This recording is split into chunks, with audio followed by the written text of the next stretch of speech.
Malaysia সরকার অবশেষে বাংলাদেশি প্রবাসী শ্রমিকদের দীর্ঘদিনের আকাঙ্ক্ষিত মাল্টিপল ভিসা সুবিধা চালু করেছে। ৮ আগস্ট দেশটির স্বরাষ্ট্র মন্ত্রণালয় এই ঘোষণা দেয়। এই ভিসার সুবিধা বৈধ পিএলকেএস ধারকদের জন্য প্রযোজ্য হবে এবং এটি মালয়েশিয়ার আন্তর্জাতিক প্রবেশপথগুলোতে ইমিগ্রেশন বিভাগের মাধ্যমে সমন্বয় করা হবে। এমইভি চালুর ফলে দেশের ভেতরে এবং বাইরে থাকা শ্রমিকরা সহজে একাধিকবার মালয়েশিয়া এবং বাংলাদেশে যাতায়াত করতে পারবে, যা তাদের ভ্রমণ ও কাজের সুবিধা বহুগুণে বৃদ্ধি করবে। এতে এই ব্যবস্থা ইমিগ্রেশন পাসের অপব্যবহারের ঝুঁকি কমাতে সাহায্য করবে এবং মালয়েশিয়ার মিশনগুলোতে নতুন ভিসার জন্য আবেদনকারীদের ভিড় কমিয়ে দেবে।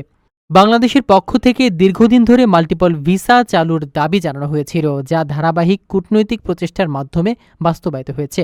গত মে মাসে বাংলাদেশ হাই কমিশনের প্রতিনিধি দল মালয়েশিয়ার স্বরাষ্ট্রমন্ত্রীর সঙ্গে বৈঠকে এই বিষয় নিয়ে আলোচনা করেন। এরই পরিপ্রেক্ষিতে 10 জুলাই মালয়েশিয়া সরকার অফিসিয়াল নোটিফিকেশন জারি করে এমইভি চালুর সিদ্ধান্ত নিশ্চিত করে।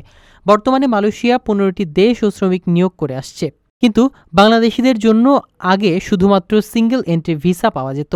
এই ভিসায় সীমাবদ্ধতার কারণে প্রবাসীদের যাতায়াত ও কাজের ক্ষেত্রে অনেক সমস্যা ও ভোগান্তি হচ্ছিল। এমইভি চালুর ফলে বাংলাদেশি শ্রমিকরা মালয়েশিয়ায় সহজে এবং বারবার যাতায়াতের সুযোগ পাবেন, যা তাদের জীবিকা নির্বাহে সহায়ক হবে এবং দুই দেশের মধ্যে কর্মসংস্থান সম্পর্ক আরও দৃঢ় করবে।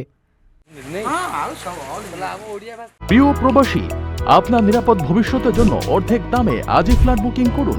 ঢাকায় প্রবাসী সিটি দিচ্ছে সীমিত সময়ের স্পেশাল অফার। জমিও ফ্ল্যাট একসাথে।